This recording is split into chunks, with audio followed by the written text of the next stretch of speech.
Hola mis queridos hermanos, que la paz de nuestro Señor Jesucristo esté con ustedes. Vamos a seguir con nuestro estudio de Juan. Vamos a estudiar Juan 16 del 1 al 33. Estas cosas os he hablado para que en mí tengas paz. En el mundo tendréis aflicción, pero confía, yo he vencido al mundo. Juan 16:33.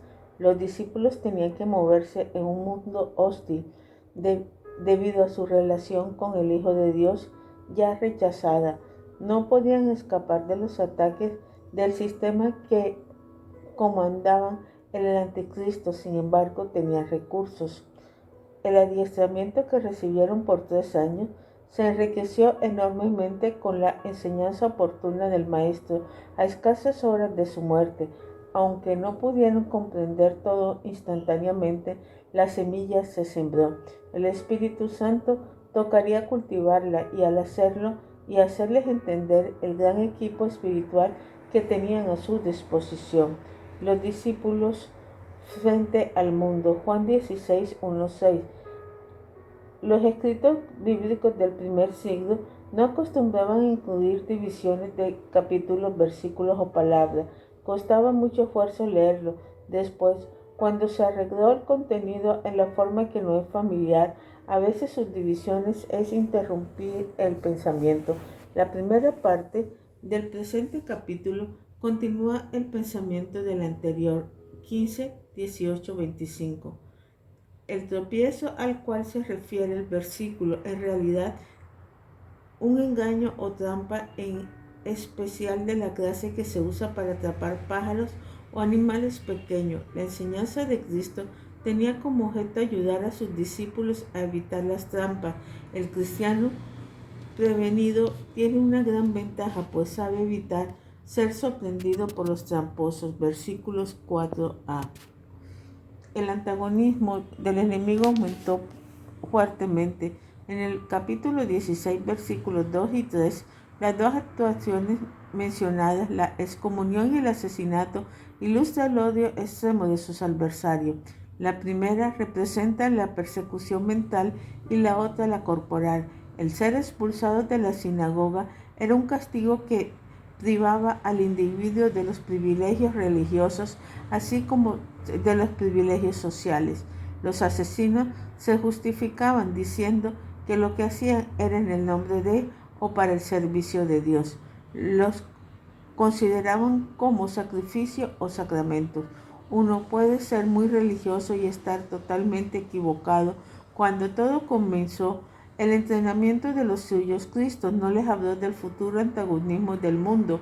Si lo hubiera hecho, a lo mejor ellos hubieran preferido seguir siendo pescadores. La inmadurez no aguanta semejantes lesiones, pero ellos ya habían crecido algo. Aún así, estaban dominados por el miedo, atemorizados y preocupados por lo que le traería antipatía del mundo. Ellos no mostraron interés en el destino del Señor, ni en la importancia que sería para su maestro regresar al que le había enviado. Importante para él y para ellos. Ninguno de vosotros me pregunta a dónde va. Como que no querían saber los detalles. Con anterioridad Pedro había preguntado algo en el capítulo 13:36, pero con un enfoque egoísta. No quería que Cristo se fuera a ninguna parte sin él. Tomás también había preguntado 14:15, pero enfocaba más cómo seguirle que cómo conocer su destino. No, los discípulos no podían ver las lágrimas y la lástima que sentían por sí mismos, así que no tenían ánimo de hacer una investigación apropiada. Cuando sufres el trauma del dolor profundo, el ser humano pierde la vista, lo que sabe como lo que debes hacer. Juan 16, 7, 15.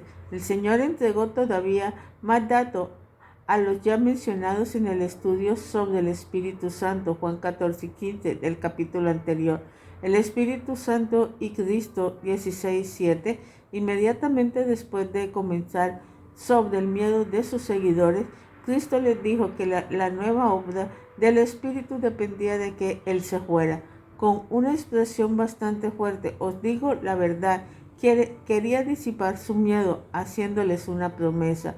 16:8-11. Recuerden que estas palabras fueron dirigidas a los discípulos desanimados, preocupados por saber cómo se iban a enfrentar al mundo hostil. El Señor quería animarlos, por eso les dijo que en parte del ministerio del futuro del Espíritu Santo afectaría al mundo que tanto temía. La palabra clave es el verbo convencer. Hoy en día usamos la frase convencer de culpa o condena. El Señor enseñó que el Espíritu Santo obraría de tal forma en el mundo que ya fuera por su obra fuera aceptada o no, el mundo sería convencido de culpa o sea hallado culpable. Una parte de ese mundo convencido, dándose cuenta de su estado perdido, responderían a la oferta de salvación. Otra parte, igualmente convencidos de su culpa, estaría en este caso condenada, no iban a responder. Sin la obra del Espíritu Santo de Dios no hubiera obra. Hoy en día, convence de pecado por cuanto no creen en mí. Versículo 9. La palabra en pecado y no pecados. El mundo sabe perfectamente lo que es el pecado. Los periódicos, revistas, televisión, radio, todos los medios publicitarios hablan de ello. Lo describen y a veces, pero no con mucha frecuencia, lo condena. Hoy en día se ve que el hombre trata de excusar la responsabilidad moral. Claro que la Biblia y los creyentes están a favor de la moralidad. Sin embargo, no está la que Cristo tenía en mente. El pecado es no creer en Cristo y el Espíritu Santo conformará al mundo con este terrible pecado. Convencer de justicia, por cuando yo voy al Padre y no me veréis más. Versículo 10. La verdadera justicia está disponible solamente a través de Cristo. Cristo murió en la cruz, resucitó de los muertos y ascendió para sentarse a la diestra del Padre. Es decir, la justicia viene por lo que Cristo hizo una vez y para siempre y regresó al cielo como señal de que su obra redentora estaba terminada. El Espíritu confrontará al mundo, en este caso no con su injusticia, sino con la justicia de Cristo. Convencerá de juicio, por cuanto el primero de este mundo ha sido juzgado. Versículo 11. En la muerte del Señor en la cruz condenó a Satanás. Colosenses 2:15, Hebreos 2:14. El fallo se dictó en la corte celestial. La sentencia está todavía por aplicarse. Apocalipsis 12:7-10. Pero es una verdad incontrovertible. El Espíritu conformará al mundo rebelde cuando se haya el juicio sobre el padre de la rebelión, verdad que ha de hacer temblar al mundo. Ahora reflexionemos un poco. ¿Cómo es que el Espíritu Santo convence? La Escritura indica que a la edad presente la morada del Espíritu Santo está en los creyentes. Diríamos entonces que el Espíritu convence por medio de ellos de su hablar y andar conforme a la palabra. El Espíritu nos ha dicho que nos salvó con un propósito y aquí vemos parte de él. Versículo 16, 12-15. Todavía Cristo tenía mucho que comunicarles, pero sus oyentes no podían sobrellevar la carga. Esto no significa exactamente que no lo entendieron, sino que no habían alcanzado la madurez para hacerlo.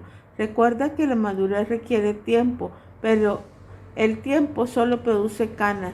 La madurez requiere tiempo y la obra del Espíritu. Él os guiará a toda verdad. Versículo 13. Cristo dijo que Él era la verdad. Capítulo 14, 6. Entonces, la obra del Espíritu Santo es conducirlos al conocimiento de Él. En el caso de los discípulos, el Señor les había dado mucho que comer, pero no había podido dirigirlo todo. Su ayuda para hacerlo vendría del Espíritu. En la actualidad, si queremos saber de Cristo, tenemos que someterlo a la docencia del Espíritu Santo, con libros o sin ellos, con aula o sin ellos, con material didáctico o sin él. El creyente de cualquier parte tiene un maestro personal de Biblia, el Espíritu Santo de Dios. no hablará por su propia cuenta. Versículo 13. En el orden establecido desde antes del comienzo de los tiempos, el Trino Dios se dignó a establecer la actividad de cada una de las personas de la Trinidad. Ninguno es inferior ni superior a otra, pero cada persona de la Trinidad sabe lo que le toca hacer. A su debido tiempo, Cristo informó a los suyos algo con respecto a la división de las labores. Dijo que el Espíritu no hablaba como si Él fuera la fuente de autoridad. No, Él es originario de la revelación, sino su comunicador. Insistimos, en todo sentido, Él es Dios, igual a las otras dos personas de la Trinidad. No es inferior ni superior, solo realiza la tarea que la esencia única decidió asignarle. El versículo 14 indica que el Espíritu reporta como un mensajero lo que viene del Padre y del Hijo. Ojalá saber las cosas que habrán de venir. Versículo 13. Desde el punto de vista del discurso de aquella noche, el resto del Nuevo Testamento cabe en las cosas que habrán de venir. Todo el mundo tiene interés en saber el futuro, pero los detalles de los que está por venir solamente Dios los sabe. Lo que Él quiere que conozcamos tendrá que ser enseñado por el Espíritu Santo a través de su palabra. Él me glorificará. 14:15. Una vez más, Cristo dijo que el propósito del ministerio de la tercera persona de la Trinidad es dirigir la atención hacia la segunda persona. Los discípulos enfrentan la verdad de la resurrección. Juan 16, 16, 33. Al saber que su maestro iba a ausentarse, los discípulos se entristecieron, pero Cristo dijo que el evento era necesario, porque solamente así vendría el Espíritu. En los siguientes versículos cambia de tema. No se habla de eventos lejanos, sino de los eventos cercanos. Todavía un poco, de nuevo un poco, 16, 16. Estas palabras dejaron a los suyos muy confundidos, pero Cristo explicó en el versículo 20 la idea central de la frase: la crucifixión hará feliz al mundo, pero entristecerá a los suyos. Sin embargo, el dolor y la tristeza pasarían cuando se dieran cuenta de la razón de la cruz.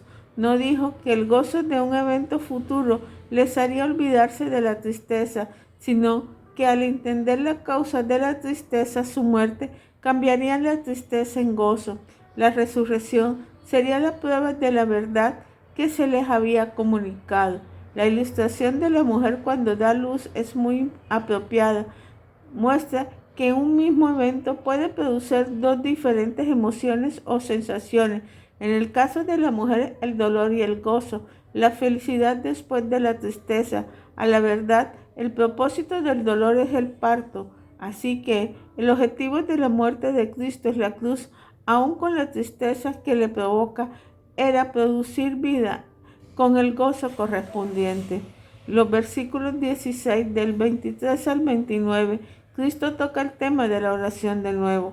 En esta ocasión, a punto de partir, les dijo que no iban a poder acudir a Él con sus preguntas después que se fuera. Sin embargo, tendrían acceso directamente al Padre.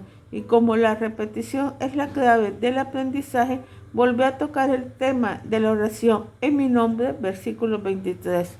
Como se ha dicho en unas lecciones anteriores, la frase en mi nombre quiere decir de acuerdo a mi carácter. No es una fórmula mágica con que se termina una súplica. En tener la misma mente que Cristo, la misma voluntad que Cristo, el mismo propósito, es estar en armonía total con Él, es pedir lo que Él pidiera. Claro que una petición con esas características hace que Dios Padre esté más dispuesto a contestar. El que ora así recibe la contestación y se goza. La verdad es que no se goza solo por la contestación recibida, sino también por la relación que sostiene con el Padre. Versículos 16 del 30 al 33. Dentro de pocas horas, las llamas de la Inquisición religiosa romana iluminarían la figura solitaria de Cristo. los suyos había abandonado. En lugar había miedo. Cristo les decía que sus enseñanzas tenían el propósito de animarlos, de darle paz. Obviamente esa clase de paz no es la ausencia de conflicto, presión o temor, porque aquella noche tuvo más que suficiente de todo eso. El Señor se refiere a la conformidad total con la voluntad de Dios que enseñó en Juan 14:27. En aquel versículo hizo referencia a los resultados con forma negativa. No se turbe vuestro corazón. 16:33 los hace positivamente. Confiad o sed valiente. La razón ya ha venido al mundo. Considerando su muerte en la cruz y el triunfo de la resurrección como un hecho, quería que sus discípulos descansaran en la verdad. Pensemos, en la actualidad todavía se manifiesta el antagonismo del mundo contra los creyentes. Sin embargo, nosotros no tenemos que enfrentarlo solo. El inventario de recursos prometidos a los discípulos hace 2000 años no ha disminuido y todavía está disponible. Tenemos el Espíritu Santo residiendo en nosotros y mayor es el que está en nosotros que el que está en el mundo. Primera de Juan 4:4. La garantía de Cristo todavía está vigente porque Él ha triunfado sobre el mundo, créelo. Y esta es la victoria que ha vencido al mundo, nuestra fe. Primera de Juan 5:4. La fe verdadera es creer en un Cristo totalmente victorioso. Padre Celestial, te damos gracias por todo. Te pedimos que cada día, Padre Celestial, seas tú guiándonos, llenándonos de ti, de tu presencia, de tu amor y de tu misericordia. Gracias, Señor, porque tú venciste al mundo. Y gracias por esa paz sobrenatural que nos das, porque sabemos, Padre Celestial, que esa paz, oh Dios eterno, Señor, llena todo y en todo, que a pesar de las circunstancias debemos confiar en ti y en todo lo que tú nos das. Que tu amor, tu presencia, tu misericordia siempre nos acompañe. Amén y amén. Dios te bendiga, mi querido hermano.